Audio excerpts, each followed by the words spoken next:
The Tennis Gambling Podcast on the Sports Game Podcast Network is brought to you by Fantasy. Sign up with the promo code SGPN to get a $1,000 bonus credit. And welcome, everybody, to the Tennis Game Podcast here on the Sports Game Podcast Network. It is currently Wednesday night, April 9th, roughly 10 p.m. Eastern Time. Once again, it's a little bit before that, but still around there. I'm your host, always, Scott Reichel, once again going solo for this pod. Time to break down the round of 16 matches in Monte-Carlo. So before we get to that, though, do want to recap what happened in the Wednesday matches. Bit of a paradoxical episode for us because I feel like, for the most part, if you factor in all the match breakdowns, we got a lot of things right.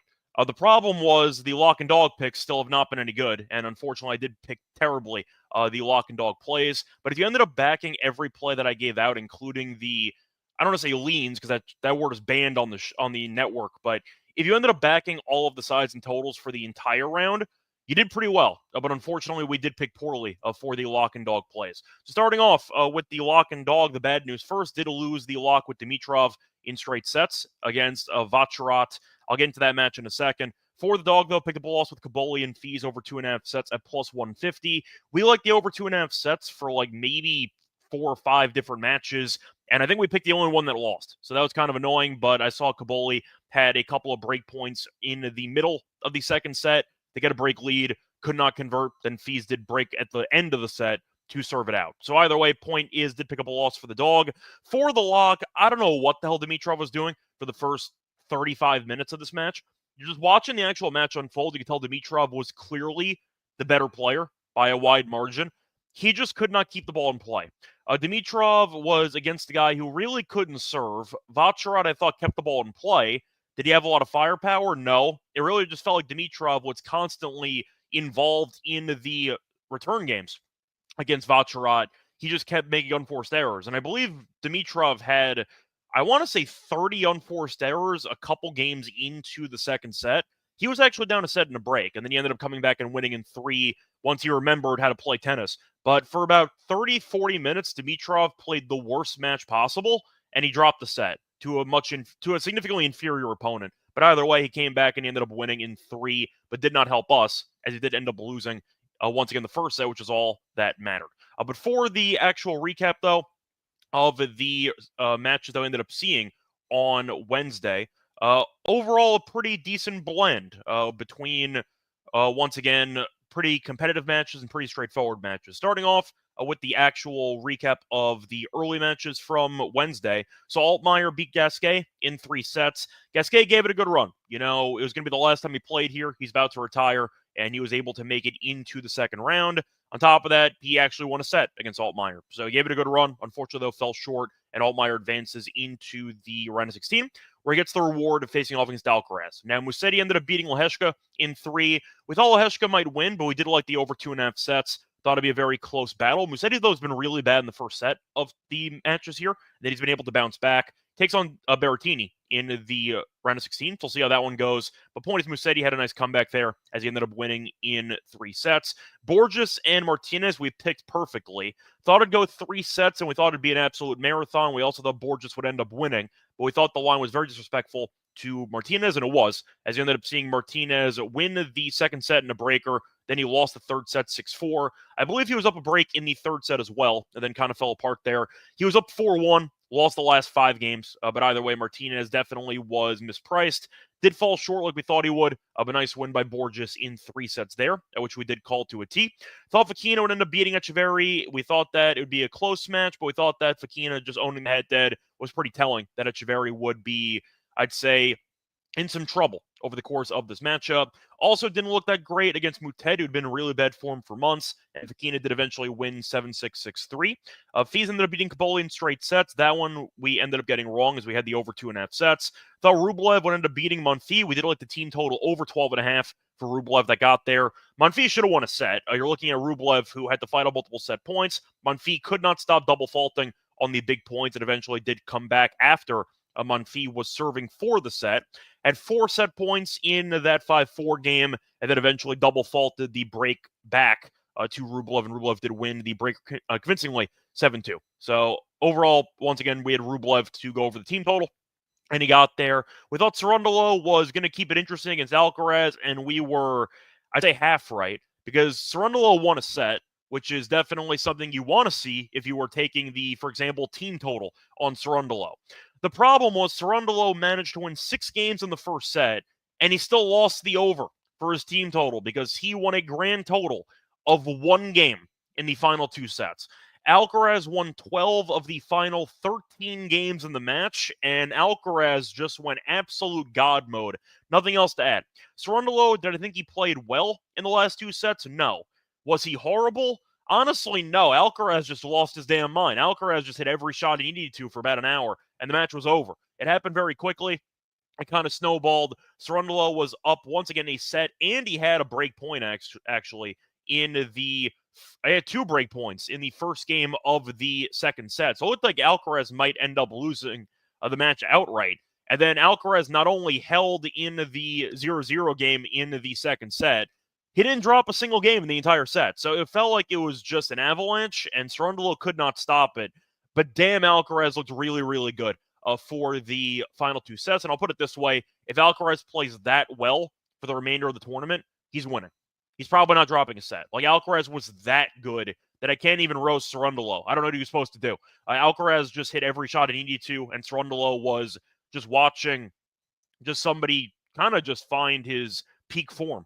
There's like red line tennis, and you got to add another term for what Alcaraz was doing, because that was not red line. That was beyond red line. I don't know what to call that, but Alcaraz just destroyed him in the last 2 sets there.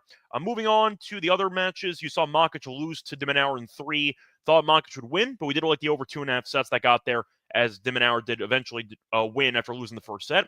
Ruud ended up beating Agut. We actually skipped that match. That was one-way traffic, as Ruud only dropped 3 games in the entire match.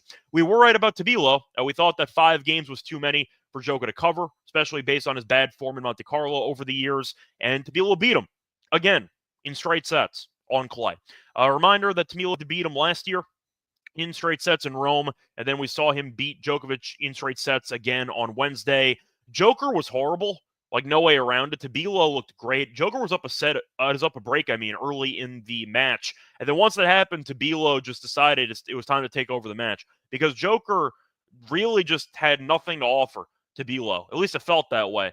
Joker broke in the first game, then Tabilo immediately broke back, and at that point, it was over because Joker did not break again. So it was very, very one-sided. I didn't think that Tabilo would win outright, but I thought the line was insane, with Joker being a 5-game favorite, not playing on clay in a long time, and with him being really bad at Monte-Carlo. And that's why we ended up skipping him for the outrights. We thought that the overall history, the track record of Joker on these courts, not as good as you want it to be. He's actually not won a single title here since 2015. Made the semis last year. That was the only time he's made the semis in about 10 years. So we skipped Joker, worked out, and Tabilo eventually did win outright. You could argue that this is a sign that Joker is fully washed. I mean, I've been acknowledging Joker to, I'd say, not be an outright pick for tournaments for the last, I want to say, year at this point, to be honest. So we've been kind of ahead of the actual, I'd say, curb for the Joker potentially being wash category. I'm not going to go that far, but it feels like Joker is definitely not priced accordingly to where he should be priced. And I feel like we've been doing a good job of avoiding Joker in all these events because the price just has not been there. We had him in the quarter market, I believe, in Miami, and that worked out. So we ended up backing him in the only market that actually won recently in the outrights. But Joker to win events, he might have to start trying out some 250s if he wants to get to ATP tournament title once again, number 100, but he just had nothing to offer, and Tabilo did beat him very comfortably. Moving on to the other matches that ended up happening on the Wednesday card. So you ended up seeing a couple of marathons to wrap up the day. You saw Papiron beat Tiafoe in 3. Called that one to a T. Thought Papiron would end up beating Tiafoe. Tiafoe thought would be exhausted after the match against Kekmanovic. Mostly fading Tiafoe, though, outside of America, and Papiron did beat him in 3. You saw Dimitrov beat Vacherot in 3. Still insane how Dimitrov dropped a set there. Vacherot, I thought, really didn't do anything to actually win that first set. Dimitrov just kept spraying unforced errors all over the court, kept failing drop shots. The shot selection was horrible. The execution was horrible. And Dimitrov remembered how to play once he was down a set and a break. At that point, Dimitrov just remembered how to play and dominated the last hour or so of that match. And you saw Medvedev win a marathon against Mueller. Arguably should have won in straight sets, but it was still close nonetheless. Ended up winning 7-6, 5-7, 6-2. Mueller put a bunch of energy into coming back, and then Medvedev regained his composure and was able to outlast Mueller. You could tell that Mueller was feeling, though, the physical effects of the long rallies after the insane amount of time on court, and eventually Medvedev did get the job done in 3 sets. So once again, a pretty fun balance of lopsided matches and competitive matches, but either way, it was definitely a fun card nonetheless. So either way, time to move on into the preview for the matches in round 16. Before we get into that, though, quick reminder that we are brought to you by our great right now promo that we have going on, which is the Masters competition. If you want to join a contest for the Masters, don't forget that SGPN is partnering up with Splash Sports again for big contests up to $30K in prizes, only $20 entry fee. Get in today at SplashSports.com/SGPN. If you also want some advice for the Masters, don't forget to check out the Golf Gambling Podcast, the Steffi Small Show, and the Bottle Line Bombs for all of your Masters picks. We're also brought to you by EdgeBoost, because if you're looking for a way to once again find a way to deposit out of your bank account, then definitely, or for betting early in the morning, then I recommend using EdgeBoost, because EdgeBoost will definitely avoid the hassle of having your deposit denied at the once again sportsbooks or DFS site. So you can also keep that in mind. You could also once again use it to get some cash at 2 a.m. if you want to try your luck at the tables, or if you hit your ATM limit. But a reminder that if you do want to get some cash without having your card denied, don't forget to use the EdgeBoost card, because EdgeBoost has your back. First ever bank account built for bettors. They give you fast, reliable access to your funds, make it easy to move money when and where you need it without the delays that can come with traditional banks. A reminder, you can also use it to get some cash rewards. Every time you deposit into a qualified gambling account, you can earn cash rewards up to 0.5%. All this for no usage fees and no minimum balance. And a great reminder that EdgeBoost does have a lot of responsible gambling tools to help you manage your bankroll and make informed decisions. What are you waiting for? Head to edgeboost.bet with promo code SGPN, edgeboost.bet, promo code SGPN. Sign up for your EdgeBoost card today.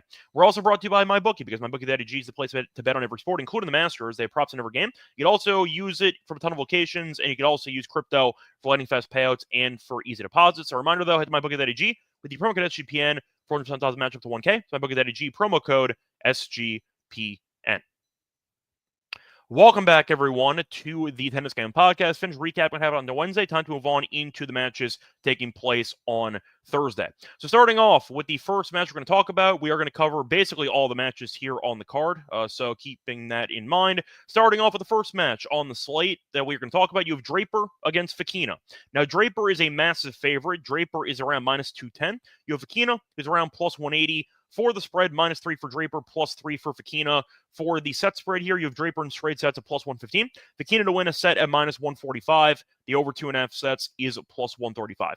Now, Draper, we saw dominate Giron in his first match here, as he dropped 2 games in the entire match. Now, is Giron good on clay? No, but still a dominant performance nonetheless. Fokina, though, has been good. Dropped the first set to Shelton. Since then, he's won all 4 sets. He ended up beating Shelton 6-2, 6-1. Ended up beating Echeverry 7-6, 6-3. No head-to-head history, so tough to really break down any potential, I'd say, historical matches when they never played. Now, do I think Draper should be this big of a favorite? I understand it. I understand how good he is, and I do think that Draper is in line to make a pretty respectable run here on the courts in Monte-Carlo, but we've seen Fokina make deep runs here before. So you can make the argument that Fokina is more comfortable on clay. I think Draper's better. The point is, should he be minus 210? I get it, but I think Fokina can win a set here. Like, I think it's pretty telling that Draper's only minus 3 games. He's minus 210. Yet for Fokina to win a set, it's minus 145. I find that pretty telling. I see a close matchup here. I don't mind Draper team total over for this one at 12.5. I think if Draper's going to win, you might get a 7-6 in there, maybe a 7-5, or once again, you might get 3 sets. Couple ways to get there. I think Fokina, though, will look pretty sharp on the clay, maybe early on. Draper's tough to evaluate because Giron is, just historically speaking, not a good clay player. So beating him 6-1, 6-1 is impressive for your first match on clay in a while, but I do think Fokina is a massive step up in competition based on the familiarity and the comfort on clay. So I'll go with Draper team total over here. Think he can win in straight sets. Fokina, we know, is not afraid of choking away big spots to potentially win matches. I think Draper will get the job done, but I see Fokina hanging around for at least a set. Give me the Draper team total over 12.5 as my main thought for that one. Moving on to the next match, we're going to go to the Papiron and Ruud match. So for this one, you have Ruud as a massive favorite. He's around minus 425. Papiron is plus 345. For the spread, minus 4.5 for Ruud, plus 4.5 for Papiron. For the set spread here, you have Ruud in straight sets at a minus 155. You have Papiron to win a set at Papiron to win a set at plus 125, and the over 2.5 sets is plus 170. Now, Ruud looked great against Agut. Then again, we know Agut's not a great server. He's also past his prime. So for Papyron, he's had a couple marathon wins, beat Humbert and beat Tiafoe. Did he look great? Not really, but he was able to get the job done in the final 2 sets. And now they faced off actually on clay in the UTS about 5 days ago, and Ruud did beat him in straight sets. I mean, it doesn't go by traditional format though. It goes to once again, Ruud won 17, 13, 20-8, and 16-10. So I believe it goes by time limit per set. So once again, really weird format, which you can't really use to apply. But the point is, Ruud did beat him comfortably in all 3 sets. So if you care about any of that, then Ruud should dominate this match. Now, Papyron, said before, has been playing okay tennis. Ruud looked very good against Agut. And speaking of UTS, Ruud did win all 3 matches he played in UTS. So he has been getting some clay practice recently, and he has been winning. Did beat Makic, beat Rublev, and beat Papyron. So he has been looking pretty good on clay. We know he's been good here in the past, made the final in this event last year.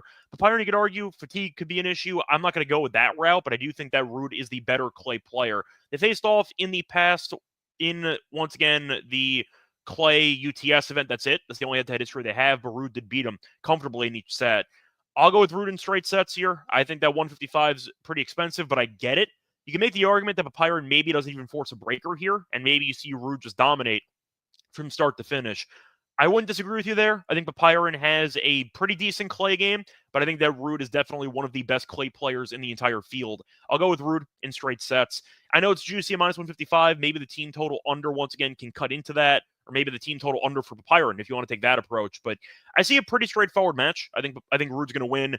I think Papyron has been playing guys that really aren't that great on clay. We know Humbert's been decent on clay in the past, was not in good form recently, and we know Tiafoe's not really great on clay either. And he also had a lot of matches because he ended up making the final in Houston. So I'm going to go with Ruud in straight sets, and I'll go with the team total under for both guys, arguably, for this match. Moving on to what could be the most competitive match of the day. You have Berrettini taking on Musetti. For the money line here, you have Berrettini, who is at around minus 120. You have Musetti, who's around even money. For the spread, -1 for Berrettini, +1 for Musetti. For the over-under in games, you have 22.5, juice to the over. For the set spread, you have Berrettini in straight sets at +190. You have Musetti to win a set at -240. You have Musetti to win in straight sets at +275. The over 2.5 sets is +130. Now, Berrettini does have an extra day off because he ended up beating Zverev in the match on Tuesday. Musetti, though, had to come back and beat Leheshka in one of the earlier matches on Wednesday. Musetti, though, has been really underwhelming early in matches, and he's been able to bounce back and win the next 2 sets. So it should be a fun matchup. Faced off 2 times in the past. Berrettini is 2-0, but none of those meetings were on clay. You saw Musetti actually beat Berrettini in hard court in Napoli in 2022, but Berrettini buried him 6-4, 6-0 on grass in Stuttgart last year. So it's really tough to evaluate the head-to-head when we know that clay is completely different than hard court and grass when you're looking at Musetti's play style. Musetti, I know, made a good run in Wimbledon last year, but we know that Musetti is definitely at his best on clay. He won an Olympic bronze medal. He's a really good clay player. Now, I do want to point out, though, the competition has not been that, I'd say, great.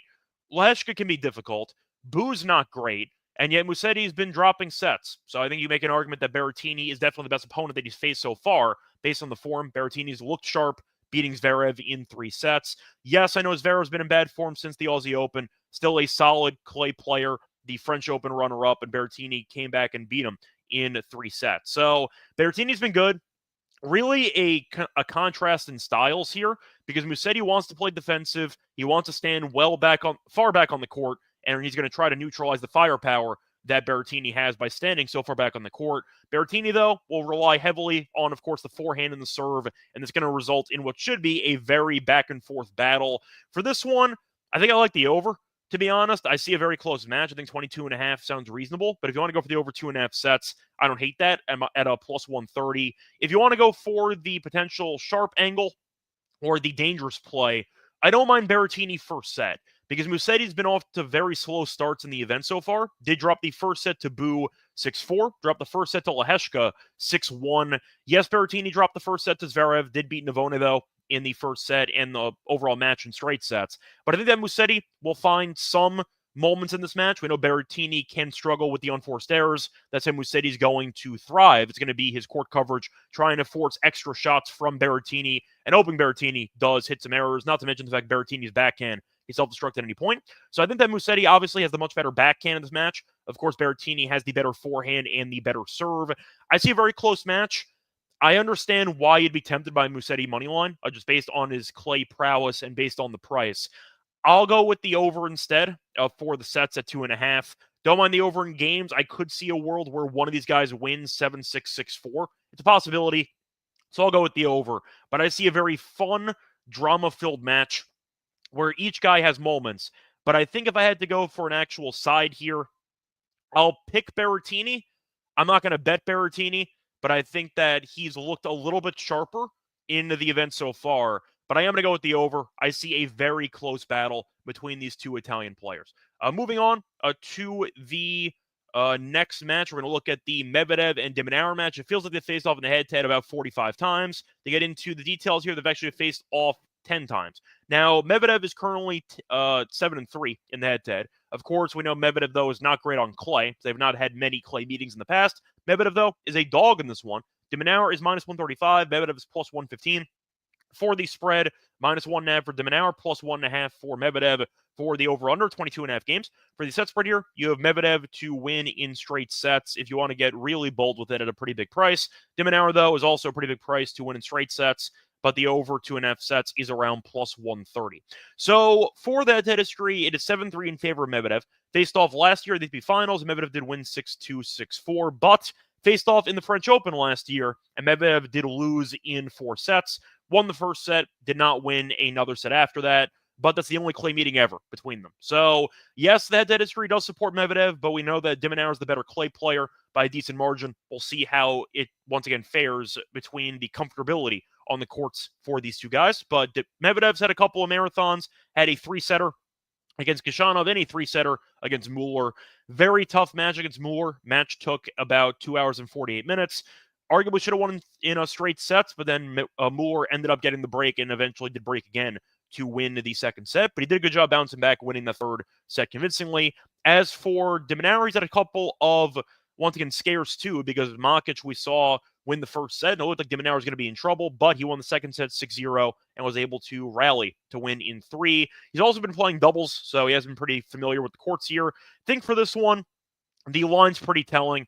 I'll go with de Minaur on the money line. Not going to overthink it. Medvedev's had a couple marathons, and I do wonder if he's going to have some mental, I'd say, struggles against de Minaur, who I know wants to keep the ball in play. The issue is if you go to a 3-set marathon against Mueller, who's very good at rallying, and you face off against one of the best ralliers on tour, it's just a similar opponent, but tougher, and Medvedev almost lost. So I'll go de Minaur in this one. Saw him beat Medvedev on clay last year in the French Open. Maybe you see Medvedev win a set here, but it would not shock me if you saw a ton of breaks in the match. But give me de Minaur, who I just think is looking a little bit more comfortable on the courts here. And I think that Medvedev, who has had moments in the second set against both opponents, Khachanov and against Mueller, where he's just had a mental breakdown, basically. And I do wonder if he leaves the door open, if de Minaur will capitalize and then some.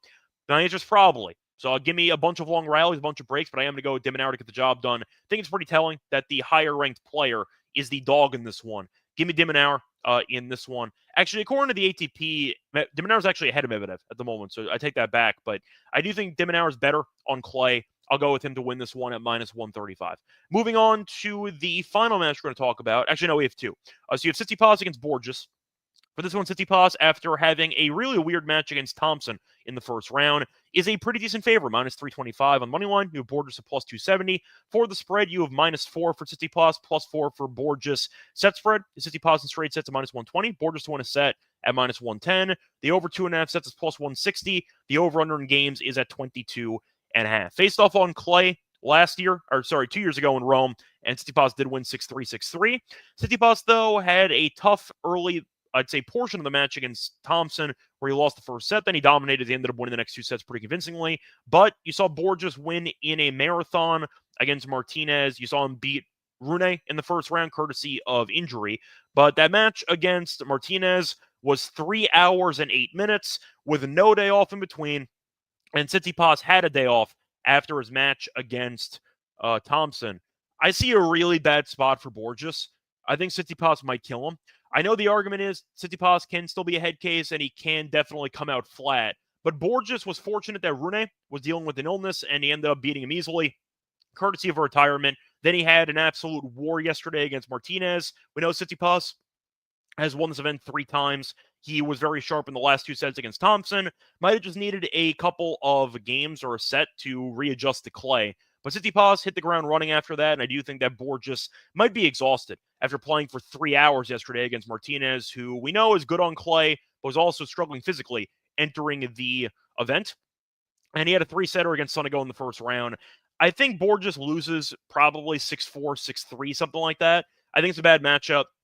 I think Tsitsipas has the better serve. I think that he's more comfortable in the courts here. And Borges has actually, despite winning, looked vulnerable over the course of the event. So give me Tsitsipas in straight sets at minus 120. I think he'll bounce back in his favorite tournament and look pretty sharp here with the rest advantage. Give me Tsitsipas, once again, 2-0 at around minus 120.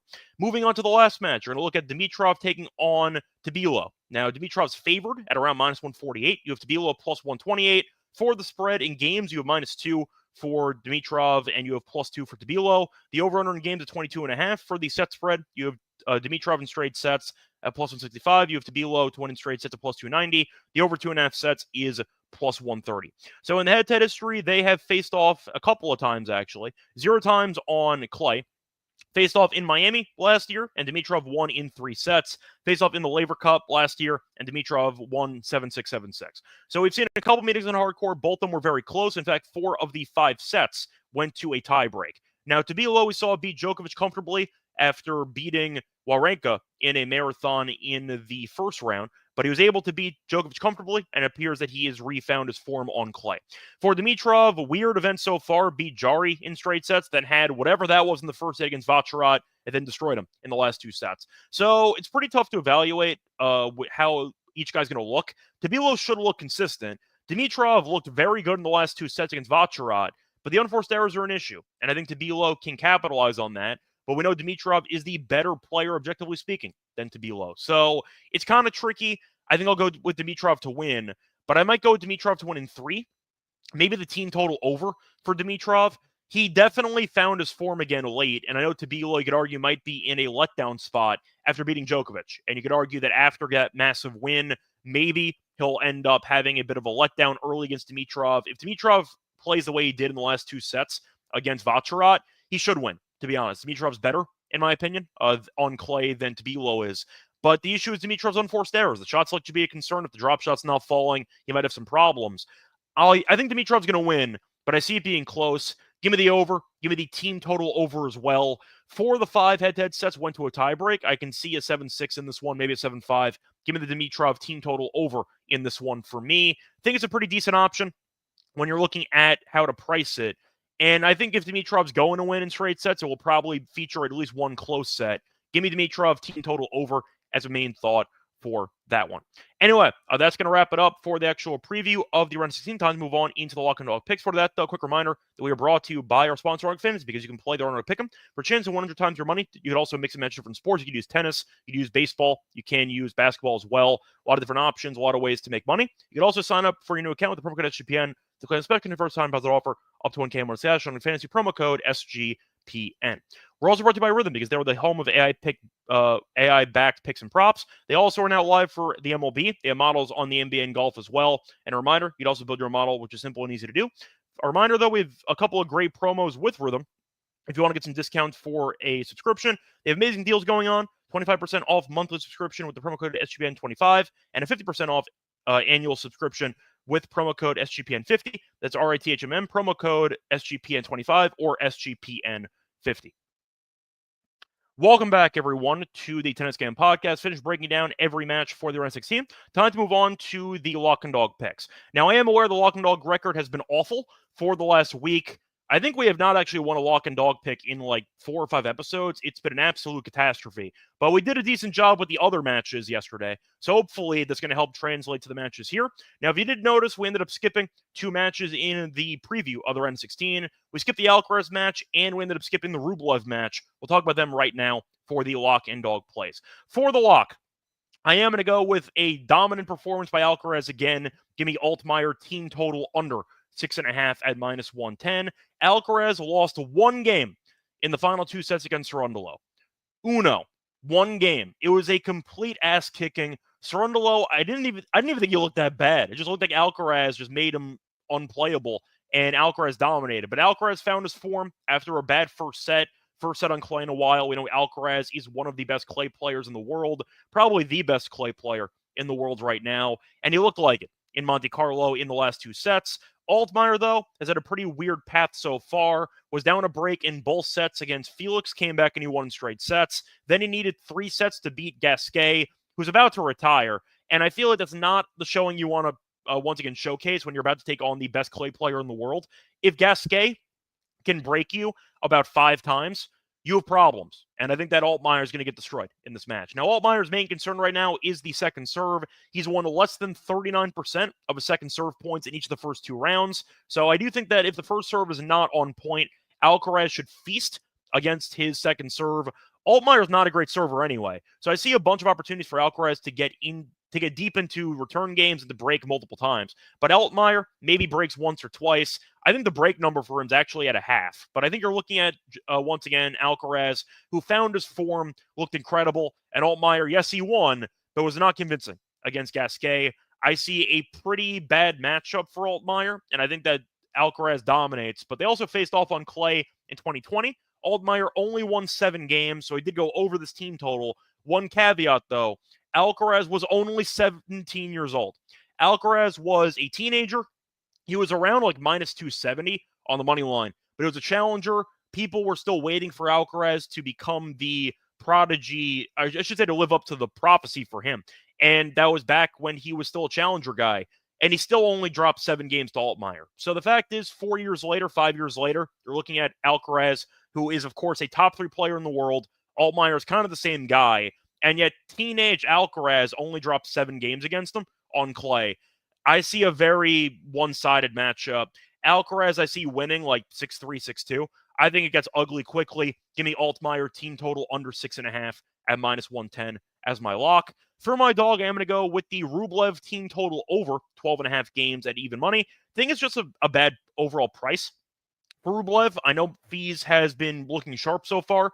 Dropped the set to Griekspoor. He's won all 4 sets since. Looked good against Kaboli. But the problem is he still dropped sets. He's dropped at least 1 set in 4 of the last 5 matches. Even the Kaboli match, he was down double break point to give up a break lead in the second set. So it wasn't as straightforward as the second set scoreline suggests. But Fees, we know, can be very vulnerable to check out mentally of sets. Rublev, I thought, looked fine in his first round match against Monfils. But Rublev's also been involved in a couple of marathon sets recently on a consistent basis. There's been a 7-5 or 7-6 set in 7 straight Rublev matches. You might see Rublev win a breaker here, maybe even losing a set. But if it goes 7-5, then suddenly you have 5 games in your back pocket. The point is, am I picking Fees to win in straight sets? I am not. I think Rublev should win a set here, at least. Rublev to win a set, by the way, is -265.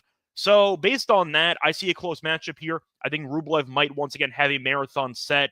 Rublev also won the only head-to-head meeting, which happened last year on hard court in 3 sets. Different surface. I know Fees has played well, but the point is Rublev, I thought, looked fine in his match against Monfils. Monfils is not the easiest guy to face off against when you're playing your first match on clay in a while, but Rublev has been successful here in the past, and you're looking at a pretty interesting matchup on paper.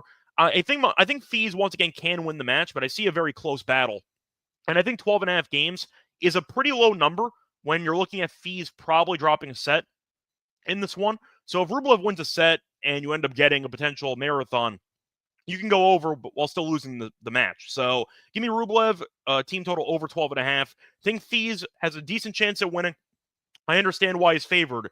Rubelev's been very good here in the past, and he also looked pretty sharp against Monfils and did a good job of coming back, facing adversity in that second set. Give me Rublev team total over 12.5 here at even money as my dog.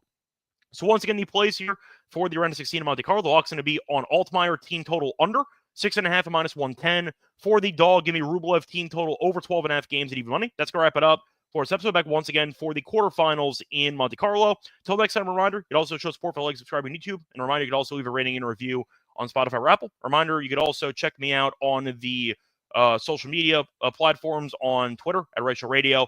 Find me on the NBA show and the MLB show as well. Until next time, good luck to all of you and all of your bets. Bye, everyone.